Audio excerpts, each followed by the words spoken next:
Di Moana 2, Moana memulai petualangan baru yang mendebarkan, menghadapi tantangan dan tanggung jawab baru. 3 tahun menjalani perannya sebagai kepala suku, ia kini berjuang untuk menyeimbangkan jiwa petualangnya dengan tuntutan sebagai pemimpin. Tidak lagi bepergian sendirian, Moana kini memimpin sebuah kru, belajar untuk mengandalkan orang lain, mempercayai kemampuan mereka, dan mengarungi kompleksitas keputusan kepemimpinan sehari-hari. Perjalanan ini memperkenalkan musuh-musuh baru yang kuat, termasuk Nalo, dewa badai yang tangguh, yang kekuatan dan keganasannya melampaui ancaman apapun yang pernah Moana hadapi.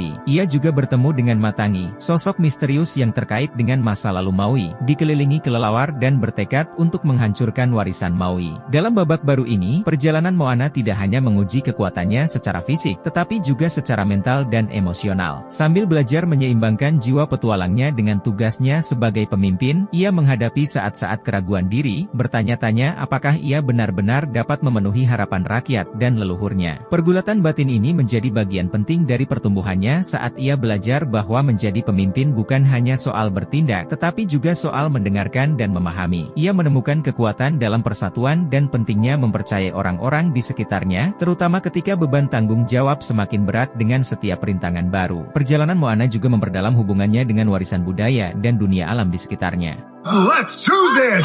Ia menemui mitos kuno dan roh-roh yang membentuk pemahamannya tentang perannya, bukan hanya sebagai kepala suku tetapi juga sebagai penjaga tradisi dan kepercayaan rakyatnya. Hubungannya dengan Maui berubah menjadi persahabatan yang dibangun di atas rasa saling menghormati, membantunya menghargai kekuatan tujuan bersama. Setiap tantangan yang dihadapi menjadikan perjalanan Moana lebih dari sekadar petualangan heroik. Ini adalah jalan penemuan diri dan rekoneksi budaya yang akan meninggalkan warisan yang abadi bagi generasi yang akan datang. Di samping pertempuran ini, hubungan pribadi Moana dan pertumbuhannya menjadi fokus utama. Dinamikanya dengan Maui bergeser saat mereka membentuk kemitraan setara daripada hubungan mentor dan murid, dan naluri pelindungnya diuji saat ia mendukung adik perempuannya, si Mea, sambil tetap menjalankan misinya sendiri. Moana juga menghadapi tantangan menerima bantuan dari orang lain ketika ia menghadapi rintangan yang mendorongnya melampaui zona nyamannya. Perjalanannya dipenuhi dengan makna spiritual dan budaya yang lebih dalam ketika ia menjawab panggilan dari leluhurnya yang membawanya untuk mengangkat kutukan di pulau tersembunyi Motofetu, tempat yang dulu menghubungkan komunitas laut. Ia bercita-cita menyatukan rakyat Pasifik, memperluas perannya jauh melampaui desanya. Dalam perjalanannya, Moana menghadapi ancaman lingkungan dan mitologis yang menakutkan, mulai dari perairan baru yang berbahaya hingga dewa-dewa kuat dan makhluk mitos yang mengganggu keseimbangan dunianya. Ia bahkan mungkin menghadapi kebangkitan ancaman lama. Keterampilan Moana sebagai navigator, pemimpin, dan pelindung diuji, mendorongnya untuk tumbuh dalam cara yang memperkuat rakyatnya dan warisan budayanya.